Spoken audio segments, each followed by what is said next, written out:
ನಮಸ್ಕಾರ ಎಲ್ರಿಗೂ, welcome to my channel. Today ನಾನು ಇವತ್ತು ಈ ವಿಡಿಯೋದಲ್ಲಿ ನಿಮಗೆ ನಮ್ಮ ರಾಜ್ಯ ಸರ್ಕಾರದ ಒಂದು ಮಹತ್ತರ ಬಹುಮುಖ್ಯ ಗ್ಯಾಜೆಟ್ ಬಗ್ಗೆ ನಾನು ಹೇಳಲಿಕ್ಕೆ ಪ್ರಯತ್ನ ಪಡ್ತೀನಿ. ಕರ್ನಾಟಕ ವಸತಿ ಶಿಕ್ಷಣ ಸಂಸ್ಥೆಗಳ ಸಂಘ ಅಂದರೆ KREIS, Karnataka residential educational institutional society ಅಂದರೆ ಕ್ರೈಸ್ ಸಂಸ್ಥೆಯಲ್ಲಿ ಈ ಸಂಘಕ್ಕೆ ಸಂಬಂಧಪಟ್ಟಿರೋ ಅನೇಕ ವಸತಿ ಶಿಕ್ಷಣ ಸಂಸ್ಥೆಗಳಲ್ಲಿ ಅನೇಕ ಹುದ್ದೆಗಳನ್ನು ಯಾವ ರೀತಿ ನೇಮಕಾತಿಗಳನ್ನು ಮಾಡ್ಕೋಬೇಕು, ಅನೇಕ ಹುದ್ದೆಗಳಿಗೆ ಏನೇನು ಕ್ವಾಲಿಫಿಕೇಶನ್ಸ್ ಬೇಕು, ಯಾವ ರೀತಿ ಹುದ್ದೆಗಳು, ಕೆಲವೊಂದು ಹುದ್ದೆಗಳು ಡೈರೆಕ್ಟ್ ರೆಕ್ರೂಟ್ಮೆಂಟ್ ಇದ್ದಾವೆ, ಕೆಲವೊಂದು ಹುದ್ದೆಗಳು ಪ್ರಮೋಷನ್ ಬೇಸ್ಡ್ ಹುದ್ದೆಗಳಾಗಿದ್ದಾವೆ. ಸೊ ಈ ಎಲ್ಲ ಹುದ್ದೆಗಳಿಗೆ ನಮ್ಮ ಸರ್ಕಾರ ಒಂದು ಗೆಜೆಟ್ ರಿಲೀಸ್ ಮಾಡಿದೆ. ಆ ಅನೇಕ ಹುದ್ದೆಗಳನ್ನು ಯಾವ್ಯಾವ ರೀತಿ ನಾವು ಆಯ್ಕೆ ಮಾಡ್ಕೋಬೇಕು, ಆ ಹುದ್ದೆಗಳಿಗೆ ಯಾವ ರೀತಿ ಅರ್ಜಿಗಳನ್ನು ಸಲ್ಲಿಸಬೇಕು, ಹುದ್ದೆಗಳಿಗೆ ಆಯ್ಕೆ ಮಾಡ್ಕೋಬೇಕಾದ್ರೆ ಏನೇನು ರೂಲ್ಸ್ಗಳನ್ನು ಫಾಲೋ ಮಾಡಬೇಕು, ಇದೆಲ್ಲನೂ ಡಿಟೇಲ್ ಆಗಿ ಒಂದು ಗೆಜೆಟನ್ನು ರಿಲೀಸ್ ಮಾಡಿದ್ದಾರೆ. ಆ ಗೆಜೆಟಲ್ಲಿ ಯಾವ್ಯಾವ ರೀತಿ ಏನೇನು ಡೀಟೇಲ್ಸ್ ಇದೆ ಅನ್ನೋದನ್ನು ನಾನು ಡಿಟೇಲ್ ಆಗಿ ಹೇಳ್ತಾ ಹೋಗ್ತೀನಿ. ಅದಕ್ಕಿಂತ ಮುಂಚೆ ಸ್ನೇಹಿತರೆ, ನೀವು ಇನ್ನೂ ನನ್ನ ಚಾನಲ್ಗೆ ಸಬ್ಸ್ಕ್ರೈಬ್ ಆಗಿರಲಿಲ್ಲ ಅಂದರೆ ದಯವಿಟ್ಟು ನನ್ನ ಚಾನಲ್ಗೆ ಸಬ್ಸ್ಕ್ರೈಬ್ ಆಗಿ, ಹಾಗೆಯೇ ನನ್ನ ಮುಂದಿನ ಎಲ್ಲ ಈ ಗೆಜೆಟ್ ಹಾಗೂ ಈ ನೋಟಿಫಿಕೇಶನ್ಗಳ ಬಗ್ಗೆ ನನ್ನ ಮುಂದಿನ ವಿಡಿಯೋಗಳನ್ನು ತಾವು ಮೊದಲು ನೋಡಬೇಕಾದಲ್ಲಿ ಬೆಲ್ ಐಕಾನ್ಗೆ ಕ್ಲಿಕ್ ಮಾಡಿ ಅಂತ ಹೇಳ್ತಾ, ನೋಡೋಣ ಈ ಗೆಜೆಟಲ್ಲಿ ಏನಿದೆ, ಯಾವ್ಯಾವ ಪೋಸ್ಟ್ಗಳಿಗೆ ಕನ್ಫರ್ಮ್ ಮಾಡಿದ್ದಾರೆ, ಒನ್ ಬೈ ಒನ್ ನಾವು ಡಿಟೇಲ್ ಆಗಿ ನೋಡ್ತಾ ಹೋಗೋಣ. ಮೊದಲನೇದಾಗಿ ಇಲ್ಲಿ ನಾವು ಈ CRISE.Karnataka.gov.in ಈ ವೆಬ್ಸೈಟಿಗೆ ಬಂದಾಗ ಏನಾಗುತ್ತೆ, ನಮಗೆ ಇಲ್ಲಿ ಫಸ್ಟ್ ಪೇಜಲ್ಲೇ ಇಲ್ಲಿ ಒಂದು ನೋಟಿಫಿಕೇಶನ್ ಸಿಗುತ್ತೆ. ಸಂಘದ ಕರಡು ನೇಮಕಾತಿ ಮತ್ತು ನಿಯಮಗಳ ಅಧಿಸೂಚನೆ, ಈ ರೀತಿ ಒಂದು ರಾಜ್ಯಪತ್ರ ಸಿಗುತ್ತೆ ನಮಗೆ, ಕರ್ನಾಟಕ ರಾಜ್ಯಪತ್ರ. ಈ ರಾಜ್ಯಪತ್ರದಲ್ಲಿ ಮೊದಲು ಏನ್ ಸಿಗುತ್ತೆ ಅಂದ್ರೆ, ನಮ್ಮ ಕರ್ನಾಟಕ ರಾಜ್ಯದಲ್ಲಿ ಕಟ್ಟಡ ಕಾರ್ಮಿಕರ ಮಕ್ಕಳಿಗೆ ಒಂದು ಅಸಿಸ್ಟೆನ್ಸ್ ಅಥವಾ ಏಡ್ ಆಗಿ ಸ್ಕಾಲರ್ಶಿಪ್ ಅನ್ನ ಕೊಡ್ತಾ ಇದೆ ಗೌರ್ಮೆಂಟ್. ಅದರ ಬಗ್ಗೆ ಯಾವ್ಯಾವ ಕೋರ್ಸ್ಗಳಿಗೆ ಎಷ್ಟೆಷ್ಟು ಸ್ಕಾಲರ್ಶಿಪ್ ಇದೆ, ಎಷ್ಟೆಷ್ಟು ಸ್ಕಾಲರ್ಶಿಪ್ ಸ್ಯಾಂಕ್ಷನ್ ಮಾಡ್ತಾರೆ ಅನ್ನೋದನ್ನ ಇಲ್ಲಿ ಈ ಮೊದಲನೇದಾಗಿ ಈ ಗೆಜೆಟ್ ಅಲ್ಲಿ ತಿಳಿಸ್ಕೊಟ್ಟಿದ್ದಾರೆ. ಅದಾದ್ಮೇಲೆ ಇದು ಬಹುಮುಖ್ಯ, ಇಲ್ಲಿ ನೋಡಿ ಈ gazette government of Karnataka gazette ಏನ್ ಹೇಳ್ತಾ ಇದೆ, ವಿವಿಧ ಹುದ್ದೆಗಳಿಗೆ ಯಾವ ರೀತಿ ನೋಟಿಫಿಕೇಶನ್ ಮಾಡಬೇಕು, ಏನೇನ್ ಕ್ರೈಟೀರಿಯಾ, ಏನೇನು ಅದಕ್ಕೆ ಅರ್ಹತೆಗಳು ಇರಬೇಕು ಅನ್ನೋದನ್ನ ಹೇಳ್ಕೊಡ್ತಾ ಇದೆ ಆ ಗೆಜೆಟ್ ಅಲ್ಲಿ. ಒನ್ ಬೈ ಒನ್ ನೋಡ್ತಾ ಹೋಗೋಣ. ನೋಡಿ, ಇಷ್ಟೆಲ್ಲ ಪೋಸ್ಟ್ಗಳಿಗೆ ನಾನು ತೋರಿಸ್ತಾ ಇದ್ದೀನಿ ನಿಮಗೆ.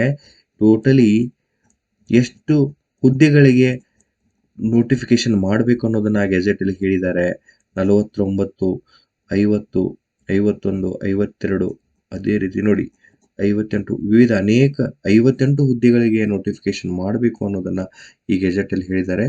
ನಾವು ಮೇನ್ಲಿ ಏನ್ ನೋಡ್ಬೇಕು ಅಂದ್ರೆ, ಇಲ್ಲಿ ಎಕ್ಸಿಕ್ಯೂಟಿವ್ ಡೈರೆಕ್ಟರ್ ಪೋಸ್ಟ್ ಎಷ್ಟಿದೆ, ಒಂದು, ಇದು ಡೆಪ್ಯುಟೇಷನ್ ಮೇಲೆ, ಇವೆಲ್ಲ deputation, joint director, superintendent engineer, chief accountant officer. Mainly ನಾವು ನೋಡ್ಬೇಕಾಗಿರೋದು ಇಲ್ಲಿ ಇದು ನೋಡಿ, ಆಡಿಟ್ ಆಫೀಸರ್, ಇದು ಡೆಪ್ಯುಟೇಷನ್ ಮೇಲೆನೆ, ಇದು ಡೈರೆಕ್ಟ್ ರೆಕ್ರೂಟ್ಮೆಂಟ್ ಅಲ್ಲ. ಆಫೀಸ್ ಸೂಪರಿಂಟೆಂಡೆಂಟ್, ಇವೆಲ್ಲ ಪ್ರಮೋಷನ್ ಅಥವಾ ಡೆಪ್ಯುಟೇಷನ್, ಜೂನಿಯರ್ ಇಂಜಿನಿಯರ್ ಡೆಪ್ಯುಟೇಷನ್ ಮೇಲೆ. ಡೈರೆಕ್ಟ್ ರೆಕ್ರೂಟ್ಮೆಂಟ್ ಯಾವ್ಯಾವ ಪೋಸ್ಟ್ಗಳಿಗೆ ಮಾಡಬೇಕು ಅನ್ನೋದನ್ನ ಇಲ್ಲಿ ನೋಡಿ. ಸ್ಟಾಫ್ ಫಾರ್ ರೆಸಿಡೆನ್ಷಿಯಲ್ ವಸತಿ ಶಾಲೆಗಳಿಗೆ ಯಾವ ರೀತಿ ಸ್ಟಾಫ್ಗಳನ್ನ ರೆಕ್ರೂಟ್ ಮಾಡ್ಕೋಬೇಕು, method of recruitment, principals for Atal Bihari Vajpayee residential ಸ್ಕೂಲ್ಗಳಿಗೆ ಪ್ರಿನ್ಸಿಪಲ್ಗಳು ಎಷ್ಟು ಪೋಸ್ಟ್ ಇದಾವೆ, 14 ಪೋಸ್ಟ್ಗಳು, 100% ಬೈ ಪ್ರಮೋಷನ್ಸ್. ಈ ಪೋಸ್ಟ್ಗಳಿಗೆ, ಪ್ರಿನ್ಸಿಪಲ್ ಪೋಸ್ಟ್ಗಳಿಗೆ ಪ್ರಮೋಷನ್ಸ್ ಆಗಬೇಕು. ಯಾವ ಪ್ರಿನ್ಸಿಪಲ್ಗೆ ಪ್ರಮೋಷನ್ ಆಗುತ್ತೆ, ಕ್ರೈಸ್ ಸಂಸ್ಥೆಗಳಲ್ಲಿ ಯಾರು ಆಗ್ಲೇ ಕೆಲಸ ಮಾಡ್ತಿದ್ದಾರೆ ಆ ಎಂಪ್ಲಾಯಿಗಳಿಗೆ, ಆ ನೌಕರರಿಗೆ ಪ್ರಮೋಷನ್ ಕೊಟ್ಟು ಅವರಿಗೆ ಪ್ರಿನ್ಸಿಪಲ್ ಅಂತ ಕೊಡ್ತಾರೆ. ಅದೇ ರೀತಿ ಪ್ರಿನ್ಸಿಪಲ್ಸ್ ಆಫ್ ಕ್ರೈಸ್ ರೆಸಿಡೆನ್ಷಿಯಲ್, ಇದು ಕೂಡ 25% ಬೈ ಡೈರೆಕ್ಟ್ ರೆಕ್ರೂಟ್ಮೆಂಟ್. ನೋಡಿ, principals for KREIS residential schools, ಇದು ಅಟಲ್ ಬಿಹಾರಿ ರೆಸಿಡೆನ್ಷಿಯಲ್ ಸ್ಕೂಲ್ಸ್ ಬೇರೆ, ಕ್ರೈಸ್ ರೆಸಿಡೆನ್ಷಿಯಲ್ ಸ್ಕೂಲ್ಸ್ಗಳಿಗೆ ಪ್ರಾಚಾರ್ಯರಾಗಿ, ಪ್ರಿನ್ಸಿಪಲ್ಗಳಾಗಿ ಹುದ್ದೆಗಳು ಇದಾವೆ. ಆ ಹುದ್ದೆಗಳಿಗೆ ಯಾವ ರೀತಿ ನೇಮಕಾತಿ ಮಾಡ್ಕೋಬೇಕು, 25% direct recruitment in accordance with the procedure. Schedule 2 ಅಲ್ಲಿ ಪ್ರೊಸೀಜರ್ ಕೊಟ್ಟಿದ್ದಾರೆ, ಯಾವ ರೀತಿ ಯಾವ್ಯಾವ ಪೋಸ್ಟ್ಗಳಿಗೆ ಏನೇನು ರೂಲ್ಸ್ ಫಾಲೋ ಮಾಡಬೇಕು ಅನ್ನೋದನ್ನ. ಆ ರೂಲ್ಸ್ಗಳ ಪ್ರಕಾರ 25% ಡೈರೆಕ್ಟ್ ರಿಕ್ರೂಟ್ಮೆಂಟ್ ಆಗುತ್ತೆ, 75% ಬೈ ದ ಪ್ರಮೋಷನ್ 75% ಅಂದ್ರೆ ಈಗ ಟೋಟಲಿ ಎಷ್ಟು ಪೋಸ್ಟ್ ಇದಾವೆ? 1000 ಪೋಸ್ಟ್ ಇದಾವೆ ಅನ್ಕೊಳ್ಳೋಣ. ಆ 1000 ಪೋಸ್ಟಲ್ಲಿ 250 ಪೋಸ್ಟ್‌ಗಳು ಡೈರೆಕ್ಟ್ ರಿಕ್ರೂಟ್ಮೆಂಟ್ ಆಗುತ್ತೆ. ಇನ್ನು ಮಿಕ್ಕಿದ 750 ಪೋಸ್ಟ್‌ಗಳು ಪ್ರಮೋಷನ್ ಆಗುತ್ತೆ. ಇಲ್ಲಿ 783 ಪೋಸ್ಟ್ ಇದಾವೆ. ಇದರಲ್ಲಿ 25% ಡೈರೆಕ್ಟ್ ರಿಕ್ರೂಟ್ಮೆಂಟ್ ಆಗುತ್ತೆ. ಡೈರೆಕ್ಟ್ ರಿಕ್ರೂಟ್ಮೆಂಟ್ ಯಾವ ರೀತಿ ಆಗಬೇಕು ಅನ್ನೋದನ್ನ ಇಲ್ಲಿ ಶೆಡ್ಯೂಲ್ 2 ಹೇಳಿದ್ದಾರೆ. ಅದೇ ರೀತಿ vice principals of Atal Bihari Vajpayee residential schools vice ಪ್ರಿನ್ಸಿಪಲ್‌ಗಳಿಗೆ 25% ಮತ್ತೆ ಇಲ್ಲಿ ಡೈರೆಕ್ಟ್ ರಿಕ್ರೂಟ್ಮೆಂಟ್. ಅದೇ ರೀತಿ Kannada language by direct recruitment through recruitment committee in accordance with schedule 2 ನೋಡಿ. ಇಲ್ಲಿ 813 ಕನ್ನಡ ಟೀಚರ್‌ಗಳಿಗೆ ರಿಕ್ರೂಟ್ಮೆಂಟ್ ಮಾಡ್ತಿದ್ದಾರೆ. ಆ ರಿಕ್ರೂಟ್ಮೆಂಟು ಡೈರೆಕ್ಟ್ ರಿಕ್ರೂಟ್ಮೆಂಟ್. ಇಲ್ಲಿ ಏನು ಪ್ರಮೋಷನ್‌ಗಳಿಲ್ಲ. ಈಗಾಗಲೇ ಯಾರು ಕ್ರೈ ಸಂಸ್ಥೆಗಳಲ್ಲಿ ಕೆಲಸ ಮಾಡ್ತಿದ್ದಾರೆ ಅವರಿಗೆ ಪ್ರಮೋಷನ್ ಅಲ್ಲ. ಇದು ಡೈರೆಕ್ಟ್ ರಿಕ್ರೂಟ್ಮೆಂಟ್ 813 ಪೋಸ್ಟ್‌ಗಳಿಗೆ. ಅವರುಗಳಿಗೆ ಈ ಕಡೆ ನೋಡ್ಬೋದು ನೀವು ಕನ್ನಡ ಟೀಚರ್‌ಗೆ ಏನೇನು ಕ್ರೈಟೇರಿಯಾ ಇದೆ. For language teacher must be holder of bachelor degree in arts with Kannada language. ನೋಡಿ, bachelor degree in arts, BA ಯಲ್ಲಿ Kannada one language as one optional subject from recognized university, or candidate must have passed 4 years of course Kannada Pandit conducted by Karnataka State Secondary Education Examination Board and must be a B.Ed ಆಗಿರಬೇಕು. ಕನ್ನಡ ಕಲ್ತಿರಬೇಕು ಡಿಗ್ರಿಯಲ್ಲಿ optional subject. So ಏನೇನು qualification ಬೇಕಾಗುತ್ತೆ ಅನ್ನೋದನ್ನ ಇಲ್ಲಿ ಹೇಳಿದ್ದಾರೆ. ಅದೇ ರೀತಿ language teacher English ಕೂಡ 813 ಪೋಸ್ಟು. ಇದು ಕೂಡ ಬೈ ಡೈರೆಕ್ಟ್ ರಿಕ್ರೂಟ್ಮೆಂಟ್. ಇಲ್ಲಿ ಪ್ರಮೋಷನ್ ಇಲ್ಲ. 813 ಪೋಸ್ಟ್ಗಳಿಗೆ ನೋಟಿಫಿಕೇಶನ್ ಮಾಡ್ತಾರೆ. ನೋಡಿ, ಇದೇನು ಗ್ಯಾಜೆಟ್ ಇದೆಯಲ್ಲ, ಈ ಗ್ಯಾಜೆಟ್ ಆದ 15 ದಿನದ ಆದ್ಮೇಲೆ ನೋಟಿಫಿಕೇಶನ್ಗಳು ಬರ್ತಾ ಹೋಗ್ತವೆ. ಸೊ ಈ ಗ್ಯಾಜೆಟ್ಗೆ 15 ದಿನ ವ್ಯಾಲಿಡಿಟಿ ಕೊಟ್ಟಿರ್ತಾರೆ. ಆ 15 ದಿನದಲ್ಲಿ ಯಾರಾದರೂ ಆಕ್ಷೇಪಣೆಗಳಿಗಿದ್ರೆ, ಯಾರಾದರೂ ಆಕ್ಷೇಪಣೆಗಳು ಸಲ್ಲಿಸಲಿಕ್ಕೆ ಇಷ್ಟಪಡ್ತಿದ್ರೆ ಆಕ್ಷೇಪಣೆಗಳು ಅಂದ್ರೆ ಆಬ್ಜೆಕ್ಷನ್ಸ್ಗಳನ್ನ ಫೈಲ್ ಮಾಡಬಹುದು. ಯಾರು ಆಬ್ಜೆಕ್ಷನ್ಸ್ಗಳನ್ನ ಫೈಲ್ ಮಾಡಲಿಲ್ಲ ಅಥವಾ 15 ದಿನ ಆದ್ಮೇಲೆ ಈ ಏನೇನು ಪೋಸ್ಟ್ ಇಲ್ಲಿ ಲಿಸ್ಟ್ ಮಾಡಿದ್ರ ಎಲ್ಲಾ ಪೋಸ್ಟ್ಗಳಿಗೆ ನೋಟಿಫಿಕೇಶನ್ ಆಗ್ತಾ ಹೋಗುತ್ತೆ. ಅದೇ ರೀತಿ language teacher, Hindi language teacher 813 ಪೋಸ್ಟ್ಗಳು. ಮತ್ತೆ ಸಬ್ಜೆಕ್ಟ್ ಟೀಚರ್ ಸೈನ್ಸ್ ಟೀಚರ್ ನೋಡಿ, ಸೈನ್ಸ್ ಟೀಚರು 838 ಪೋಸ್ಟ್ಗಳು. ಇದು ಕೂಡ by direct recruitment.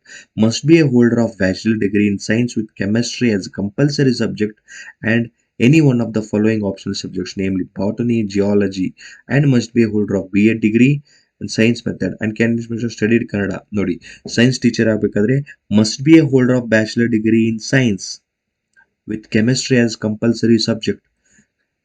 Bachelor of degree in science ಅಂದ್ರೆ BSc ಕೆಮಿಸ್ಟ್ರಿ ಆಗಿರಬೇಕು, ಕಂಪಲ್ಸರಿ ಸಬ್ಜೆಕ್ಟ್ ಆಗಿ ಕಲ್ತಿರಬೇಕು.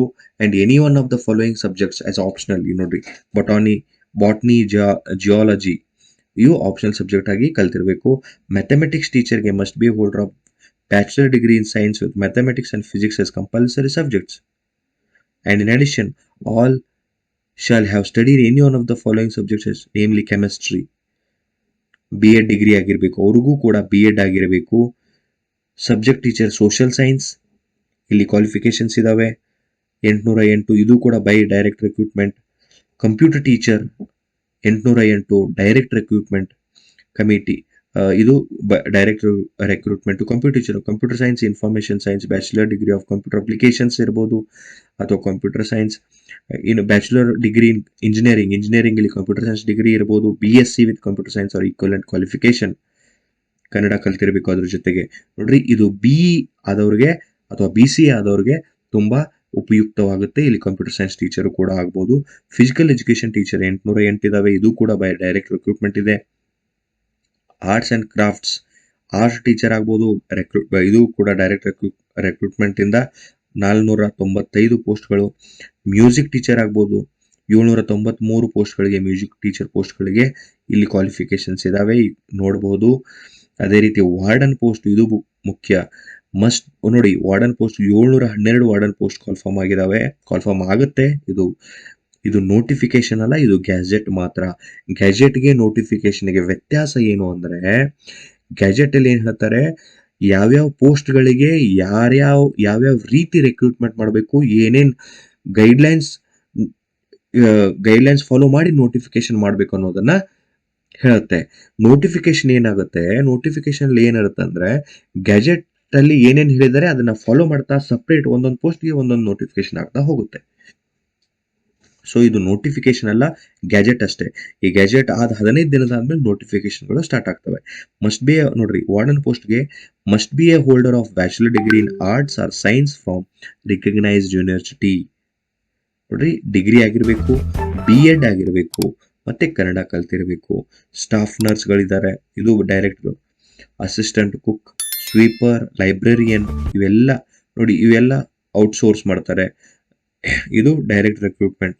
Store controller outsource, computer assistant outsource, laboratory assistant direct recruitment, electrical outsource ಇದು.